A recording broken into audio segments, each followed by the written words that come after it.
안녕하세요. 조곤조곤 독서입니다. 이번 한 주는 잘 보내셨나요? 한 주간 정말 수고 많으셨습니다. 이제 눈 감으면 주말이 오네요. 편안한 금요일 밤 되시길 바라겠습니다. 오늘은 조곤조곤 독서를 통해 사이토 이토리의 1% 부자의 법칙을 들어보세요. 먼저 간략히 저자를 소개할게요. 사이토 이토리는 일본 국세청이 발표한 고액납세자 순위에 12년 연속 이름을 올렸다. 2002년에는 2위, 1997년, 2003년에는 1위를 기록했으며 그동안 낸 세금만 수천억 원에 달한다. 언론에 한 번도 모습을 드러낸 적 없는 괴짜 부자로도 이름이 높다. 고액납세자. 가끔 이런 사람이 있습니다. 자신의 자존감을 채우기 위해 타인의 자존감을 뭉개는 이들 말이지요. 남의 결점을 지적하면서 즐거움을 느끼는 사람이 바로 그런 부류입니다. 타인을 깎아내리고 낙담시키는 방법으로 에너지를 낭비하는 것만큼 한심한 짓은 없습니다. 남의 결점을 찾아내 그걸 큰 소리로 지적해봤자 자신에게 좋은 점은 하나도 없으니까요. 성공하기 위해서는 즐거운 생활을 하도록 애쓰고 그러기 위해서는 타인의 자존감을 높여주라고 앞에서 언급했습니다. 즉, 타인에게 자존감을 부여해주고 그 과정이 즐겁다고 느끼는 태도가 중요합니다. 타인의 자존감을 만족시켜주는 최고의 방법은 그 사람을 칭찬하는 것입니다. 뭐든 좋으니 아무튼 좋은 점을 찾아내 칭찬해주세요. 무조건적인 칭찬이 가장 중요합니다. 이렇게 하면 상대방이 진심으로 기뻐합니다. 이때 상대가 기뻐할 수 없는 칭찬을 해서는 아무런 의미가 없습니다. 상대방을 기쁘게 하려면 우선 당신이 인정을 받아야 합니다. 칭찬을 받아서 기쁜 이유는 칭찬해준 이가 내가 좋아하거나 존경할 만한 사람이기 때문이니까요. 싫어하는 사람에게 칭찬을 받았다고 해서 기뻐할 사람은 없습니다. 저는 지난 10년간 고액납세자 순위에 연속으로 이름을 올릴 수 있었습니다. 그 덕분에 다른 사람의 자존감을 훨씬 더 쉽게 만족시켜 줄 수 있게 되었습니다. 예를 들어 제가 함께 식사를 하는 것만으로 상대가 기뻐합니다. 이렇게 칭찬하기가 더 쉬워졌고 상대방의 자존감도 더 쉽게 만족시켜 줄 수 있게 되었답니다. 마음의 크기. 우리에겐 마음이라는 소중한 무언가가 있습니다. 이 마음은 대체 어느 정도의 크기일까요? 우리가 마음을 떠올릴 때 무한정 크고 넓은 것이라고 상상하기 쉽습니다. 그러나 그 마음도 우리 몸 안에 있는 것임을 잊지 마세요. 즉, 마음은 사람의 육체보다 크지 않습니다. 인간의 몸 안에는 심장, 허파, 간 등 다양한 장기가 있습니다. 마음도 그런 장기들과 마찬가지로 신체 내부에 있으므로 혼자 큰 공간을 차지할 수는 없겠지요. 그것으로 미루어 볼 때 마음은 아마 컵 하나 정도의 크기일 것입니다. 그리고 마음이라는 컵 안에는 물이 들어 있습니다. 이 물을 인간의 마음 그 자체라고 생각해 보면 어떨까요? 그렇다면 성격이나 인간성은 아마 이 물에 의해 결정될 것입니다. 마음의 컵에 깨끗한 물을 담은 사람은 푸른 하늘처럼 상쾌한 인간성을 갖고 있겠지만 뿌연 물을 담고 있는 사람은 마음이 어둡고 칙칙할 테니까요. 깨끗한 물과 혼탁한 물. 사실 대부분의 사람들은 마음의 물이 깨끗한 채로 살아가지 못합니다. 자신이 혹은 주변 사람들이 혼탁한 물을 컵 안에 자꾸 흘려넣기 때문입니다.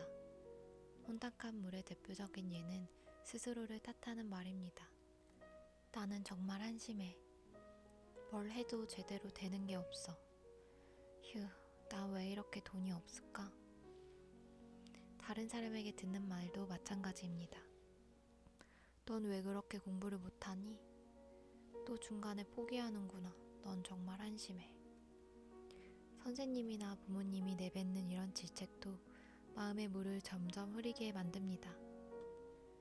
우리 마음의 컵에는 물이 가득 채워져 있습니다.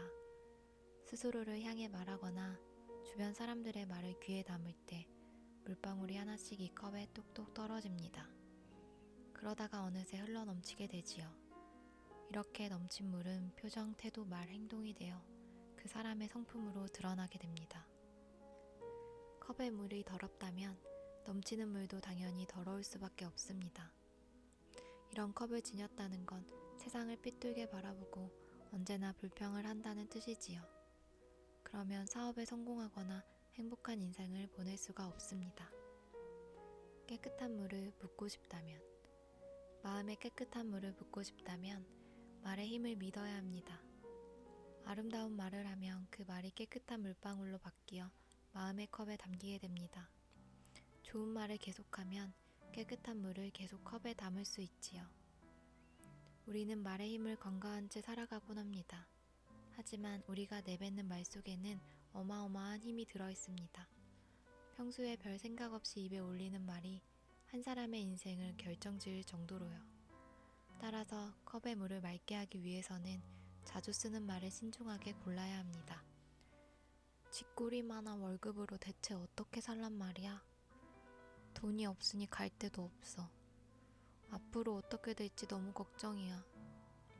이런 말을 자주 하면 아무리 시간이 흘러도 가난한 삶에서 벗어날 수 없습니다. 긍정적인 말을 자주 해야 주머니에 돈이 들어오는 법입니다. 부정적인 말은 마음의 물을 흐리게 할 뿐이지요. 좋은 말을 자주 하면 행복해지고 나쁜 말을 자주 하면 불행해진다. 이처럼 세상은 아주 단순하게 흘러갑니다. 1000번의 법칙. 마음의 컵에 담긴 물을 깨끗하게 하려면 좋은 말을 반복해야 한다고 앞에서 이야기하였습니다. 바로 이 4가지가 좋은 말의 대표적인 예입니다. 정말 감사합니다. 나는 참 행복해. 못할 것도 없지. 난 참 풍족해. 이런 말을 소리내어 할 때 가장 중요한 것은 횟수입니다. 과연 몇 번이나 말해야 할까요? 바로 1000번입니다. 예로부터 1000이라는 숫자에는 신기한 힘이 깃들어 있다고 여겨져 왔습니다. 뭐든 좋으니 1000번을 꾸준히 하면 반드시 성공하는 법이지요. 1000번의 법칙도 마찬가지입니다. 재미있게도 뭐든 1000번 실행하면 신이 힘을 빌려줍니다. 나는 참 행복해. 이 말을 1000번 하면 자연스럽게 기회가 찾아옵니다. 그것도 깜짝 놀랄 만큼 절호의 기회가 말이지요. 저항의 크기. 그런데 한 가지 기억해야 할 것이 있습니다. 기회가 눈앞에 다가온 것과 그 기회를 붙잡는 것은 전혀 다른 문제입니다. 기회를 확실하게 붙잡으려면 이 말을 해야 합니다. 못할 것도 없지. 이 말을 소리내어 1000번 하면 됩니다. 나는 참 행복해 라는 말을 하다 보면 머지않아 눈앞에 다양한 기회가 찾아듭니다. 하지만 그걸 버려두면 그대로 사라집니다. 못할 것도 없지. 이 말을 되풀이하여 기회를 꼭 붙들어야 합니다. 혼잣말을 1000번이나 하면 이상한 사람으로 보지 않을까? 이런 생각이 들지도 모릅니다. 그래도 괜찮습니다. 나를 괴짜로 보는 주변 사람들의 시선은 일종의 저항이기 때문입니다.